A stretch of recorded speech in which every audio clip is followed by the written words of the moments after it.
for the greatest camera battle on the band.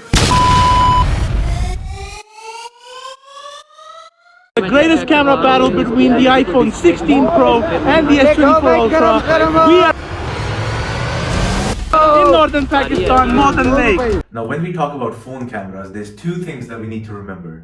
One is the actual hardware that's been provided. Second being the software that actually processes the image and gives you the final result. We are going to be reviewing this video on the basis of the final product each phone provides us. We're gonna divide this camera battle into different sections. So we've got the front-facing camera, we've got the portrait images, we've got the main camera, we've got the ultra-wide, we've got the zoom, and finally we've got the night mode.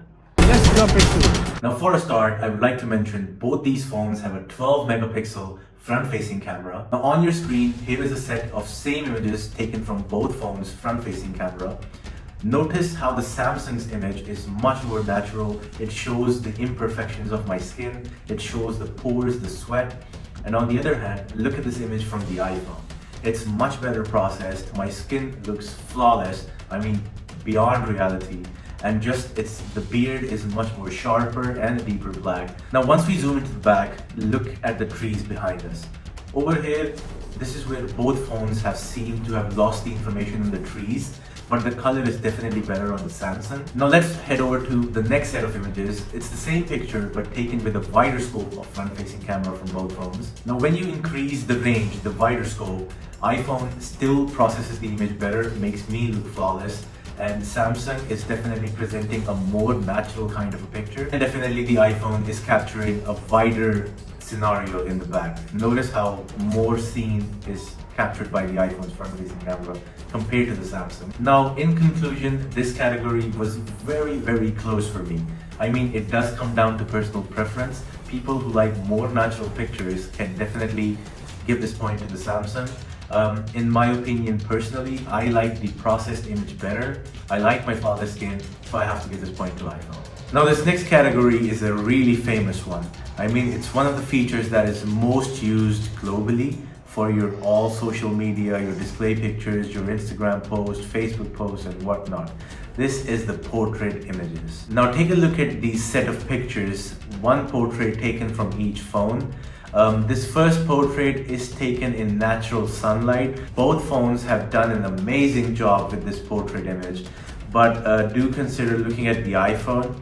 It's much more vibrant, much more colorful compared to the Samsung, but the Samsung has done equally a good job in this one. Now let's head into the next set of pictures.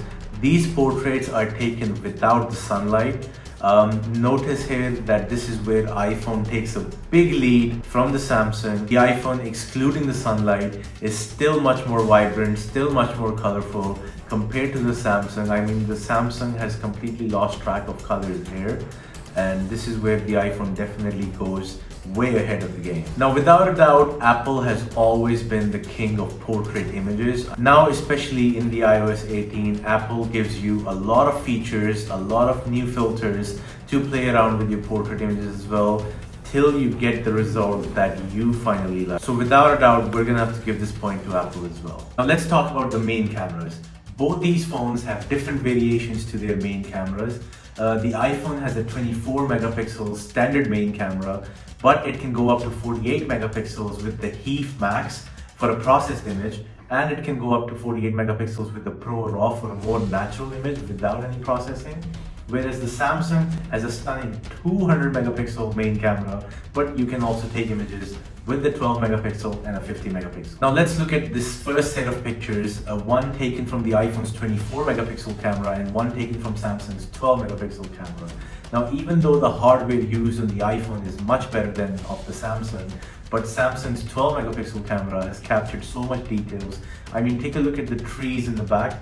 Samsung has definitely captured much more information in these trees, whereas the iPhone has sort of lost the information. The iPhone did get the sharpness right on the trees, but the color is much more better in the Samsung. Now this is the same image, but now it's taken with HEIF Max, 48 megapixel on the iPhone and 50 megapixel on the Samsung. This is where iPhone slightly takes the lead on the Samsung. The iPhone has definitely captured the information on the trees, whereas it has maintained the sharpness and the vibrancy of the colors as well. So this is where the iPhone steps forward again. This is where Samsung completely outruns the iPhone with the 200 megapixel main camera. I mean, yes, the image size is much larger on your phone, but take a look at this image, how much more detailed and how much more information the Samsung has captured. So Samsung definitely gets the point on the main camera. Now this year we got to see a huge bump on one of the iPhone's cameras, which brings us to this next category. It's the ultra wide. Now we got to see a stunning 48 megapixel on the iPhone in the ultra wide, whereas the Samsung ultra wide stays on 12 megapixel. Now take a look at this set of images taken from both phones' ultra wide camera. Now usually when we are using the ultra wide, we need to see how much information the camera is capturing and how wide of the scenario that the phone captures. Notice how the iPhone has taken a wider range of the scene compared to the Samsung, plus maintaining the information that the camera has captured. Now, I'm not gonna lie, the Samsung is really close. It's really trying its best with the 12 megapixel compared to the 48 megapixel. But iPhone slightly definitely takes the lead here and gets the point for the ultra wide. Now, something surprising that we got to see this year in the Samsung was that the Samsung removed their 10x camera and replaced it with a 5x, which brings me to this next category, zoom. Now let's take a look at this first set of images taken from both phones' 2x camera. I'm definitely liking the iPhone's picture more. It's much more crispier and sharper compared to the Samsung. Moving on, here is the next set of images taken from both phones' 5x camera. I'm still slightly inclined towards the iPhone's image. It's much sharper and detailed, but this is where things change. Now for starters, let's take a look at this reference image first. We are going to be zooming in to this specific spot on both these images. Now as you can see, this is as far as the iPhone could go with their maximum zoom, but Samsung on the other hand, with their spectacular 100 times zoom, we've got so much further into the image. I mean, yes, the quality is not the greatest with the 100 times zoom, but you're still zooming so much further into the image and you're still getting an idea of slightly what's going on down there. So we're gonna have to put Samsung on the throne for the zoom. Now we all know that in populated cities, there's a lot of light pollution and you cannot see stars in the sky. But when you're up north in Pakistan, you see a sky full of stars where there's no light pollution.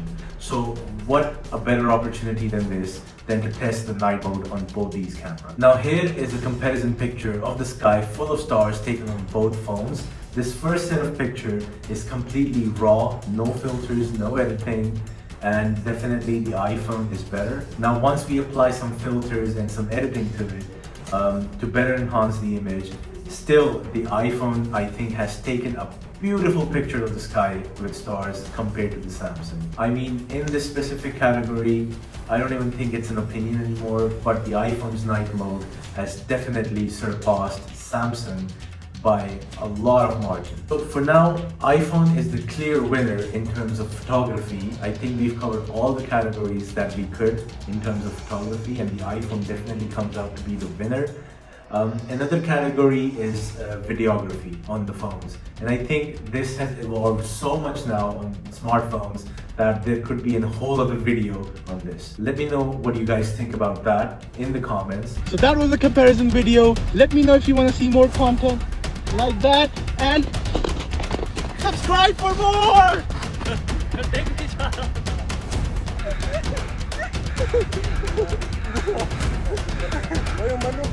आ गया मैं खुद आ रहा हूँ।